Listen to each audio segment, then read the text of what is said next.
This is Innovation and Leadership, where we interview Navy SEALs, venture capitalists, pro athletes, best-selling authors, Hollywood filmmakers, really as many different kinds of high achievers as we can get to come on the show. Today's episode is going to be from our mini-series that we created with Corporate Alliance, asking top CEOs and executives and entrepreneurs who have had very large exits, specifically about their thoughts on leadership and people.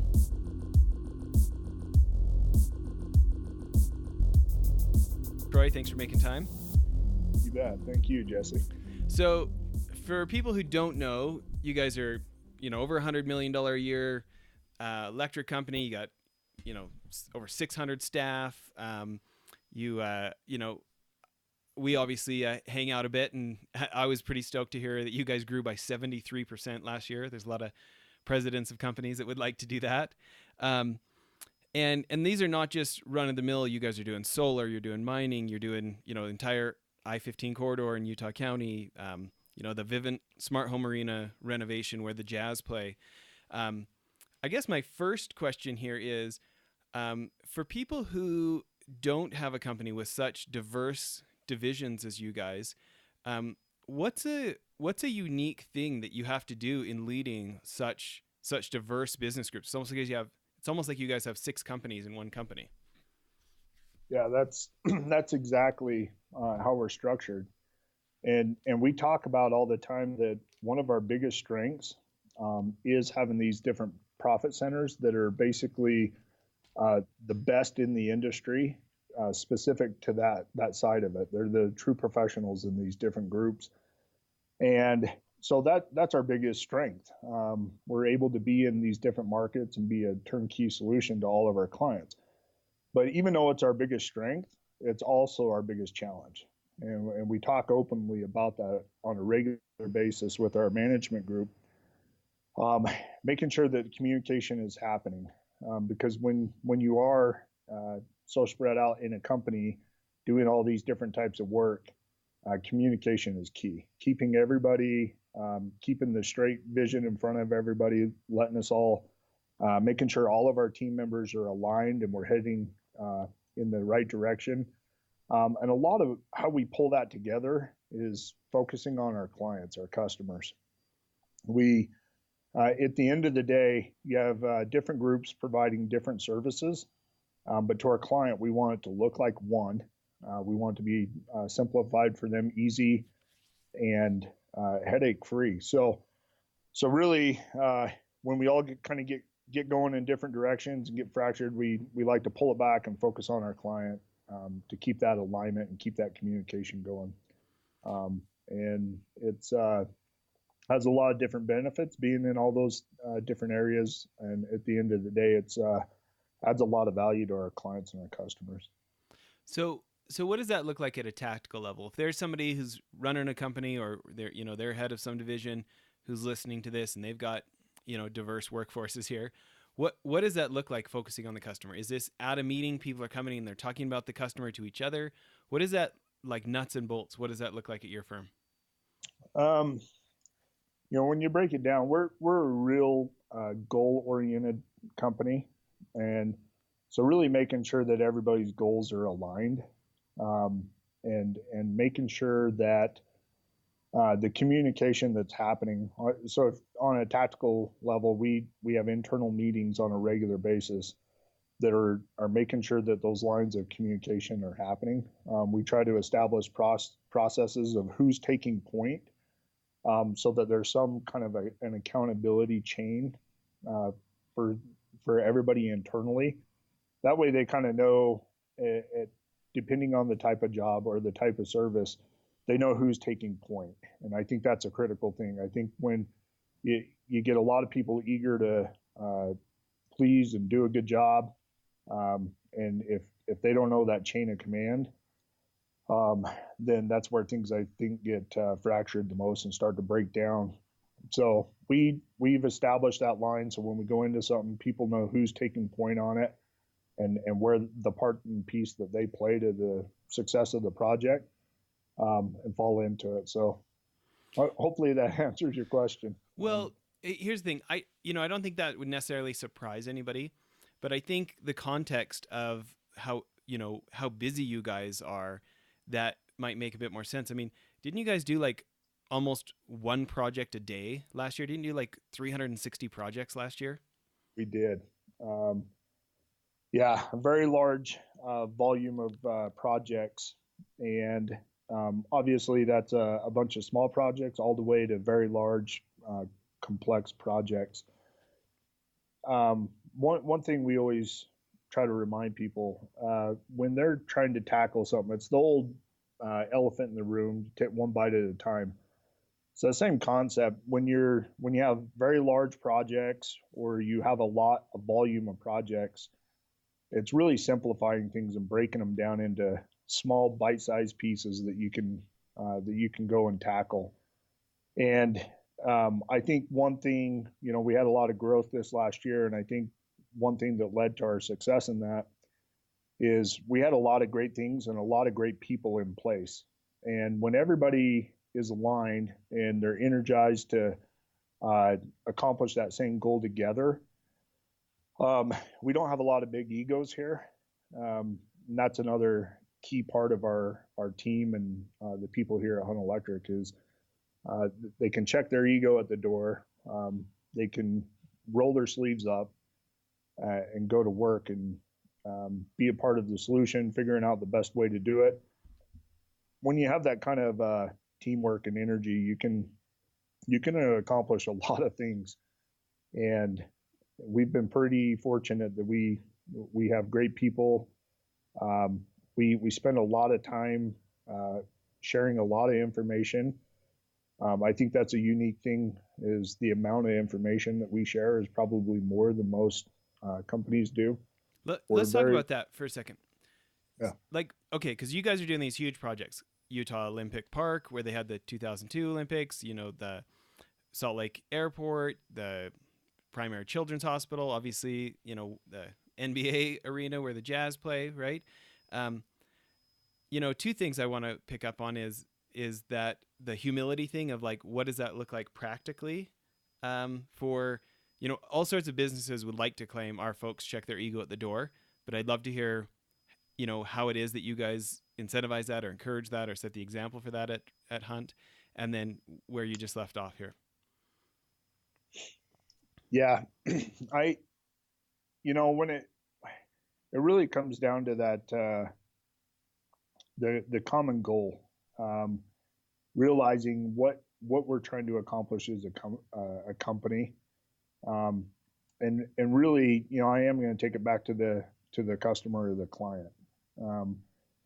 When ultimately everybody is working to make sure that we exceed the expectations of our client and we're doing the very best job that we can for our customers, that kind of gives them that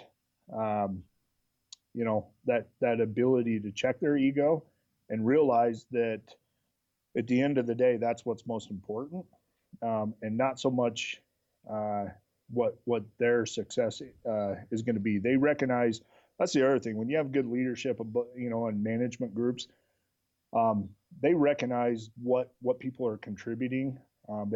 They're in tune to that, and they usually will recognize when somebody's not only checking their ego at the door, but they're really putting somebody else first. And I think that's probably the more critical piece of it is they're looking at what's best for the client, and then internally, they're responsible for hitting certain goals or hitting certain numbers and different things, but ultimately they're willing to put somebody else or another group in front of them and put them in a better position because they know that the outcome for the client is going to be better, and they know that as a company as a whole, that's what's most important to us. And I think when you have good leadership that recognizes that and is really tied in and paying attention to what these groups are doing and what these different teams are doing, and they can see that they're putting other people first and that they're sometimes taking one for the team, ultimately for the success of the project or whatever we're working on. That's what I think has led to our success and being able to be the best in these different industries and being able to do all these different things. And, it doesn't matter how big the job is or how small the job is. We, we're known for being able to tackle those very complex, very difficult type projects. But if you look at, like you mentioned, we did almost a job a day last year. So that tells you the core part of our business are smaller jobs, your everyday type jobs. And those jobs are just as important to us as these very large, complex jobs. So how do So you? that's Yeah, but I want to talk about this because I think all sorts of leaders would like to be able to claim those things about their organizations, right? And it's one thing to say you need to have good leadership at the top. What That doesn't happen by accident, right? What happens normally is so and so they want to do a good job, but they want everyone to know they're the one who did the good job. You know, naturally, as organizations get bigger and get bureaucratic, it's like, they're really worried about their division more than they are about the organization. So thinking about you guys, especially as you have grown and you've got the reputation you've got, what does that look like for you guys? Of anybody can put a poster on the wall. How do you get the kind of leadership you've got there? uh, we've been very blessed with just good people. And when you what you're breaking down there, if you want to get into the granular part of that, is ultimately recognition. If somebody is willing to put somebody else first, and they're focused on the client, they're doing these different things. That ultimately, if they were focused on themselves and making themselves look good, might not be the best decision for our customer or client or even for the company. And it's kind of short vision for themselves. When you break that down to the granular side, I think good leadership is recognizing when people are doing that.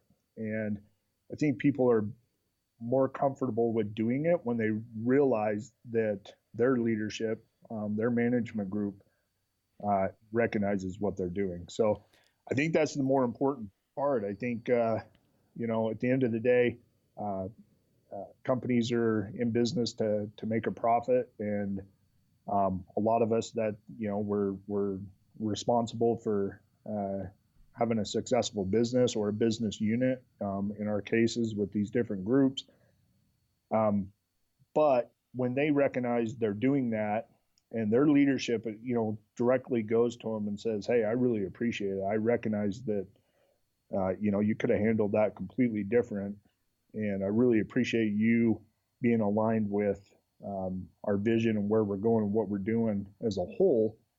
A lot of times, that's more meaningful for them, and um, it makes them more at ease that their management, the ones ultimately who are responsible for holding them accountable to hitting certain numbers, are doing different things that they know they recognize.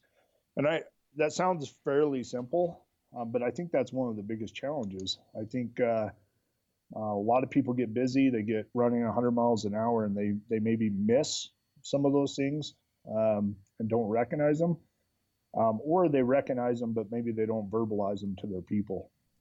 And that's something we're focused on. We're definitely not the best at everything. We're continually, just like everybody else, trying to get better, do better job at it. But I think that's what's unique with our management team. I think they do a great job of that. I think they're willing to go to work and help someone else succeed. That's the other thing too. Is I think most companies, when you're working towards a common good, they know that that's going to come around someday. That ultimately they may put somebody else first and help that person succeed, but they know that's going to come back someday, and that person is going to do the same thing for them. And I think that's kind of the common thing. I think, back to when we started this conversation, how we're structured, we have all these multiple divisions. We do, solar, renewable energies. We do high voltage transmission distribution substation. We do traffic, heavy highway. We do infrastructure. We do technology, which is all your AV systems and telecom and fiber. We do mining and industrial. We do electrical automation. We have a full engineering group internally. We have a service group. So when you have all these different groups that are truly the best in their industry, and they're working and having to be responsible for performing at a high level for their group, it's a separate profit center. Um, it takes that constant, uh, back to checking your ego and that constant focus on realizing that ultimately we're going to focus on what the whole company in a whole, what the vision is there, what the goals are there, and then I'm going to play my part in that. But I'm confident in doing that because ultimately I know leadership recognizes what I'm doing. It's interesting, this idea of so often we get what we pay for. And and I don't necessarily mean with money, although bonuses and stuff like that can be great too, but like what we pay for with recognition, what we pay for with promotions, right? Like everybody in the company sees who's getting promoted, and the guys who work with him know what he's really like, right? Is he just somebody who makes the numbers, or is he somebody who makes the numbers and actually treats everybody like a real live human while he does it? You know, you think about, like you said, the like, it takes that extra bit of time to go tell somebody that you recognize that they took one for the team, right? Reminds me of that. Warren Buffett always talks about using the Dale Carnegie book as his leadership manual, the How to Win Friends and Influence People. And there's that quote of, once I did bad, and that I heard ever. Twice I did good, but that I heard never. you Yep. know, and Yeah. like taking like you pay for it with your time too, right? And what leaders pay for with recognition, with the time to give that recognition, with the promotions, like people clue in, oh, that's how you get ahead here, right? um Yep. and I know that you're being humble here, and not talking about setting the example of self-development. Maybe in episode 2 we'll go into that a lot more. Well, we may as well right now. We've got a few minutes left here, a couple minutes left on this episode. um Obviously you guys are doing great. Grew at 73% revenue last year. You've got this incredible reputation in your marketplace. But yet half the time when I'm calling you to go to lunch, you're like, "Oh, Jess, I'm flying out to that national peer group to hear what the other guys are doing, to see what I can learn." Um, talk about taking the time to set the example on self development in there, and why you incur the cost and expense to go to groups like that. Or you and I are obviously both in corporate alliance, and go and talk to other executives there. Yeah. I think it's absolutely crucial to continually grow and learn. I think as you're in business, that is really setting the example for your other team members and other people around you. Is they want to see that you're focused on continuous improvement yourself, and you're open about it. You're trying to focus on. I'm a big believer of focusing on your strengths, less on your weaknesses, and best capitalizing on those. But I think when your team members they realize you're willing to invest in that, corporate alliance has definitely been uh, a great partnership to be able to surround yourself with like-minded people. I think that's one of the fastest ways you can learn is just surrounding yourself with amazing people that have not only had success but has also gone through some of the challenges and different things. I mean, ultimately, that's where you learn. We are members of peer groups that are more industry specific to electrical, and I have learned so much from those group of individuals. And when they're willing to sit down and connect and truly want to help make you better as a person and help your organization, in turn, you hope that you can do the same thing for them. That it does a lot. And then when you bring that back to your people, and you know, it's difficult to uh, tell your team or your people around you that you want them to grow, you want them to progress. They need to focus on these areas. Here are some of their strengths, and here's how they can best improve on those and those types of things. When they don't see you doing it yourself, right? I definitely think it's better in a group setting. A lot of our leadership meetings that we lead here, I'm heavily involved in them. I'm leading them myself, and they're I'm not the teacher in it. It's more as a group. We're all the teachers, and we're all together helping each other become better. Well, I think most leaders would love to go do stuff like that. At least that's what they say. But you're doing 360 projects a year. You're growing at the growth rate you're growing. You got to track your 600 employees. Can you talk for just a minute, and maybe we'll close the episode with this, but can you talk for just a minute about having the discipline to build the kind of organization that allows you as the president to do that, and just the discipline that when the whirlwind of life, the vortex is trying to suck you into, oh, it'd be great to go to that, Troy, but you should stay here and put out this fire. Just like how it is that you stick to that long-term vision over the short-term phone ringing fire alarm going off. Yeah, it's a challenge. At the end of the day, if you have a clear picture on what you're trying to achieve and where you're going and what you're doing, it's easier to invest that time.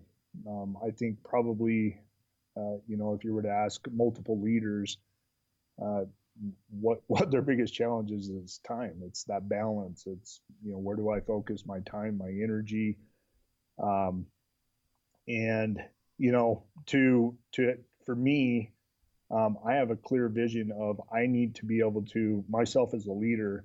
I've continually got to challenge my team. I've got to be able to challenge them with new ideas and provoke thought that is going to get them thinking outside the box. I need to constantly be stretching them and helping them grow. And ultimately, if I'm not investing in that time to go out and work with people who are doing the same for me, who are causing me to stretch and think outside the box and challenging me on a regular basis, um, ultimately I'm not going to be positioned well to do that for my team.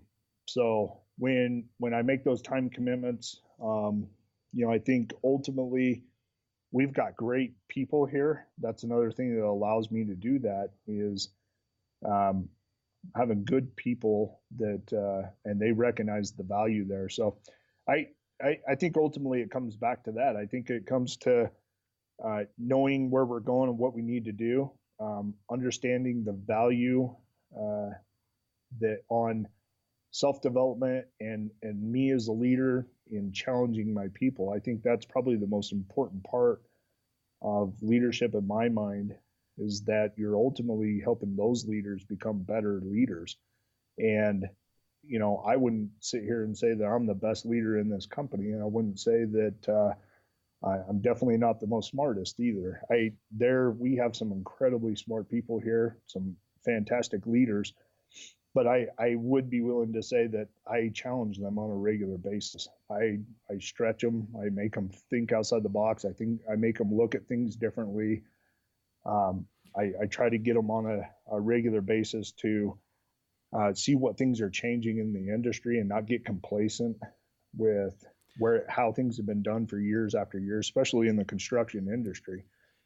Technology and how quickly things are progressing and growing, staying focused on those things. So I think that's what it comes down to. I think they realize that I'm doing it and I'm bringing it back and I'm going to help them grow because I'm gonna challenge them.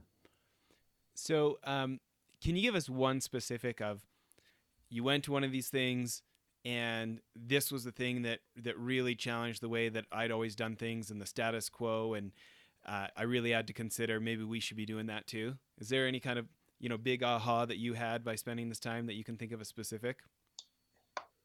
Um, I think a lot of it is, um, yeah, labor challenges right now. I think every industry right now is challenged for hiring, being able to hire enough help and good people. And there's so we're focused on that. We're focused on hiring people, but that's difficult right now. Um, And so what? growing Yeah, our what's something that someone told you that made you think about it different? um, in some of our peer groups, it was recognizing that there are things you can do to eliminate labor that will help that situation versus just hiring more people. So when you can drive more efficient processes, you can. We do a lot of internal manufacturing, prefab, things like that, pushing the limits there to reduce that in the field labor. It helps us with that labor shortage, and it helps us be more competitive. It helps us drive those different things. So I think that's a specific one. I think we've always done that to a limit, but taking it to the next level, having that be part of the solution moving forward for an aging population that the construction industry is dealing with, is that's part of one of the keys there. So we've definitely been challenged with that, to think outside the box, and we're currently right now we're adding to the size of our manufacturing that we're going to do. And we're going to look at things a little differently. We're going to turn that into part of our training platform. And ultimately, we think that's going to be part of that solution. But hopefully that's a good example for you. Yeah. Why do you think, I mean, I remember when we were going on a tour and there's these spools as big as we are, sitting there on your floor, right? Out in the warehouse. Why do you think it took going to a group like that to realize we can double down on this? That's a good question. I think some of the most valuable takeaways isn't sometimes a roadmap. It's not the exact, oh, this is what somebody else is doing. Mm-hmm. Here's the roadmap. Here's how we're going to come back and do this. There are definitely takeaways that are, or that kind of scenario, but I think more it's a lot of times as a group, as a think tank, challenge once again when you're challenging each other to look at something differently, you have that aha moment. You have those different things that are takeaways. That it's like, okay, we're going to lead this. We're going to come back. We're going to change. We're going to invest heavily into these types of things, and we're going to get ahead of it. Just a lot of times, it's when you're constantly looking down the road and you're analyzing what the challenges are going to be and what those things are in front of you, and then you have the opportunity to have people that challenge your thought process and how you look at things. And then just culturally, we're a company that thinks outside the box and are always looking at how we can improve things. That ultimately is what has led to that decision. And some of those different decisions to come back and say, okay, we're not going to sit around and wait for somebody else to figure this out. We're going to figure it out ourselves, and not be afraid to jump into it and go for it. Love it. Well, listen, let's close here. This is a great place to end part one of the interview. Maybe let's end with either one of the best pieces of advice you ever received, or something you wish you could tell a younger version of yourself. Are you asking me which one I want to do? Yeah, pick one of those and give us an answer. Man, I'll go with what just immediately popped in mind, Jess. So let's go with a younger version of myself. Yeah. What's something you would tell a younger version of yourself? For me, it's being patient. It's just by nature, I'm an energized person. I'm a really aggressive, go get it type person. I think I look at some of these younger generation kids. I think millennials get kind of a bad rap, in my opinion. I think they're some very hardworking, smart, intelligent, great individuals in that group of generation. And I think the biggest advice I would give to them is be patient.